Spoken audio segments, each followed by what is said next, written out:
The official release of the 2024 and 2025 GMC Sierra EV pickup truck is right around the corner.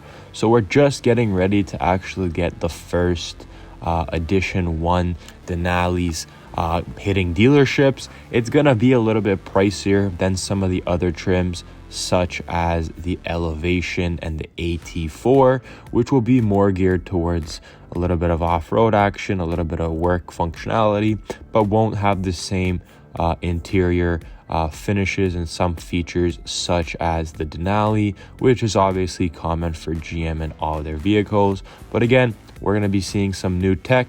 Let's go over everything we know so far on these vehicles.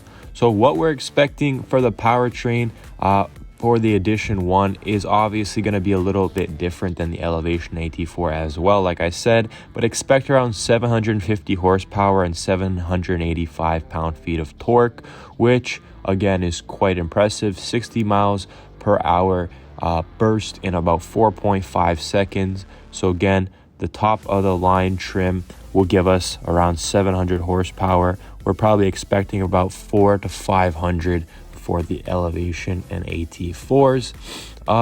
Again, the fact that there is just a battery powered vehicle here gives us front room for storage actually in the hood, the frunk as they call it, and as well gives us some features that are definitely unique and are definitely class leading at the moment, industry leading and all new. This includes the 4-wheel drive steering mode, crab walk function that allows the truck to actually move diagonally at low speeds if you want to be wiggling through off-road and things like that. The standard air ride suspension can also raise or lower the truck as much as 2 inches, which again comes very handy when off-roading, and that is, I hope, still going to be coming on the Elevation trims nonetheless.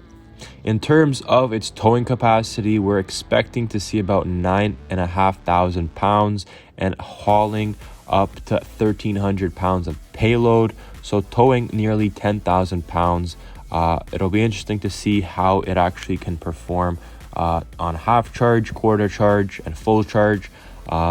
If it's gonna be a feasible, sustainable model, or if we're gonna need to wait a little bit for the hybridized versions of these and some future vehicles to really get that longevity. But like I said, to begin with, it'll be interesting to see for sure. And the Elevation and the AT4 are going to have smaller battery packs actually, so the powertrain might be a little bit different as well as the towing capacity.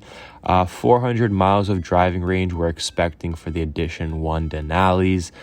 Capable of 350 kilowatt fast charging, which should supposed to be giving you about 1,000 miles of range in just about 10 minutes. And if that's the case, could be definitely useful. And there's been talk actually that the fact that if you have this 10.2 kilowatts of onboard power, you have 10 outlets, and you'd actually be able to charge your house, just basic functions for a few weeks even. So it acts like a little bit of a generator, which is pretty interesting and promising as well. The Sierra EV has a pretty massive overhaul interior wise compared to the previous models. A 16.8 inch portrait oriented tablet-like touchscreen on the dash with a nearly 12-inch digital instrument cluster as well. Heads-up display on the Denali Edition 1. Additionally, GM's hand-free Super Cruise safety system with Bose surround sound, 14 cameras also available there. So again, the tech has definitely been revamped and is hopefully going to be making its way to all the different trims. The Sierra EV Elevation model price, guys, is going to be around $51,000 US MSRP starting point. Again, we're not going to be seeing that until later 2024, probably as a 2025 model year. AT4 also, I would say, similarly, probably in the mid to high 50s. But could be even into the 60s depending on what the exact options are. But the Denali Edition 1, which is going to be the first one available in the market, is going to be starting at quite a little bit more at around $108,000 MSRP.